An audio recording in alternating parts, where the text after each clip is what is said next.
Episode 9 picks up right where Episode 8 left off. Dorothy is so mortified she goes out back, and Leanne follows her and says, "Are you all right?" And Dorothy says, "No." "What the hell was that, Leanne?" Leanne tells her, "I thought you'd understand. Isabel was going to hurt you. She was never going to stop trying to hurt you. I wanted to help." Dorothy looks at her disgusted and says, "Help? How?" And all Leanne can do is apologize and walk back in the house. When Dorothy walks back in the house, she sees that her father and Courtney are leaving. I guess after watching a news anchor get shot in the head, you're not really feeling up for watching Gourmet Gauntlet. It's 2022. You can DVR it. With Dorothy back in the house, Leanne heads back to the back. She starts looking all over the place for weed. She can't find any. And when Julian comes out, she questions him about it, but he says, "I got rid of it all." She then walks up to him and demands that he takes his pants off, which is every guy's dream. That's cool. And they start having sex. She thinks she covered up the cameras so that Dorothy can't see, but she did miss one. And upstairs, Dorothy is watching the whole entire encounter. All 3 minutes of it. The next morning when Dorothy gets up, Sean once again tries to get in her good graces.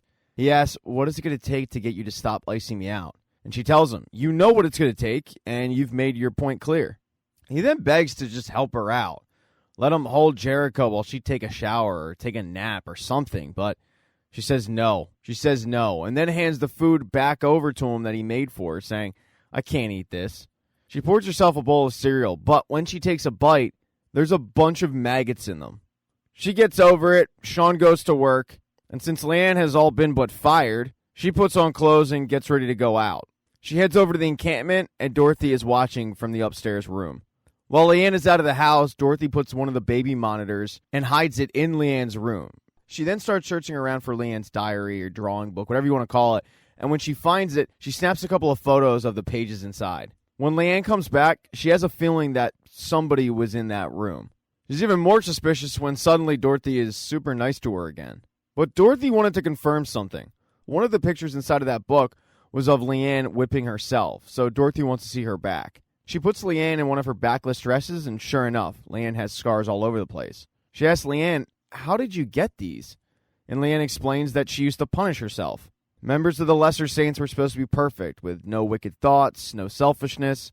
But Leanne tells her, "Don't worry, I don't hurt myself anymore. I don't follow their rules. I get to decide now." When Dorothy gets back to her room, she immediately calls her dad and leaves a message for him to call her back. But suddenly the time gets away from Dorothy. Her phone goes off at 2 in the morning, and she sees that it's her dad. When she calls him back, he says, "Dorothy, where have you been? I've been trying to get a hold of you all night." And she doesn't have an answer for him. The entire house is pitch black, and she starts hearing something coming from the attic. So she tells her dad, "I gotta call you back." She feels like Leanne might be up, so she heads outside to make the phone call to her dad.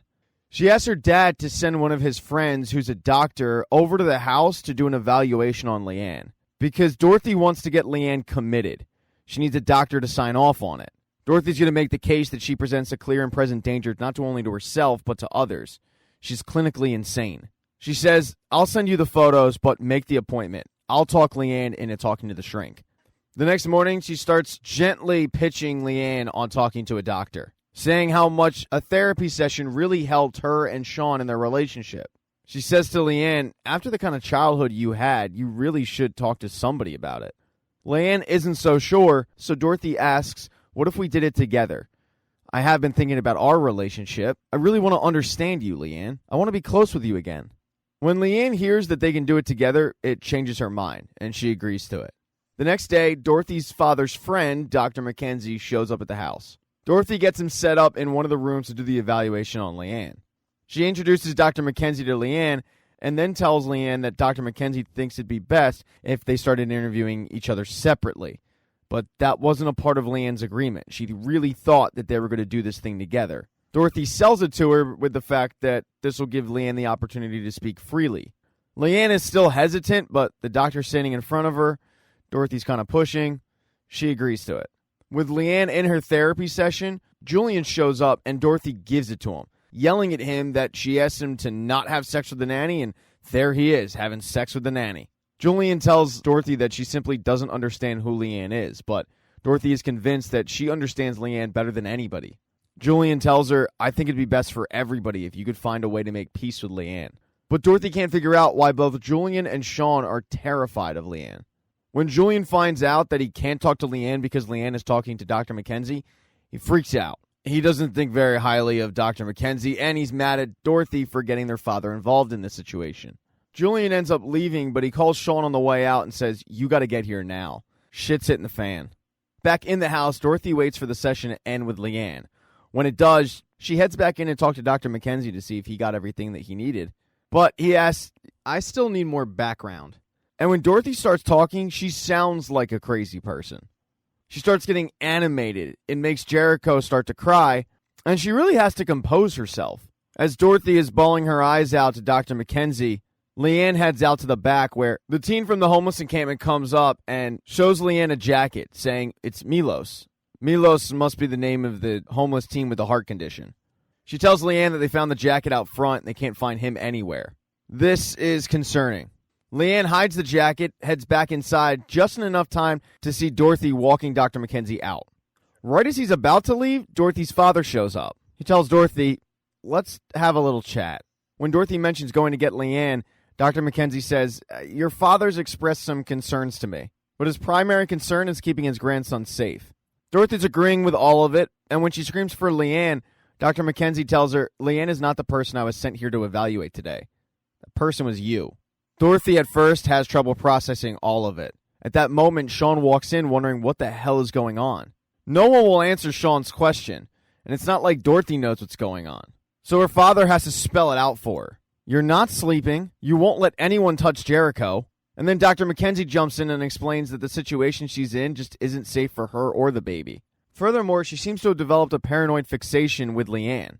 She starts trying to plead her case, but she sounds even crazier.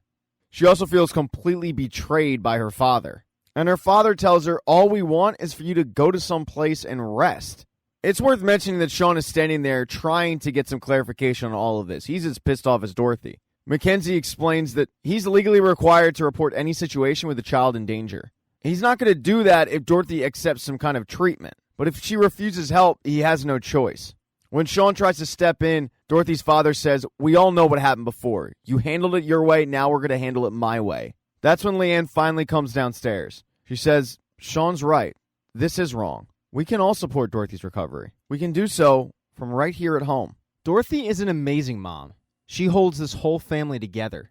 Jericho is not in any danger, by the way. Dorothy has no problem letting me hold him. Do you, Dorothy?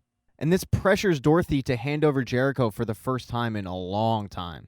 It gets both Dorothy's father and the doctor to agree to not force Dorothy into some kind of treatment.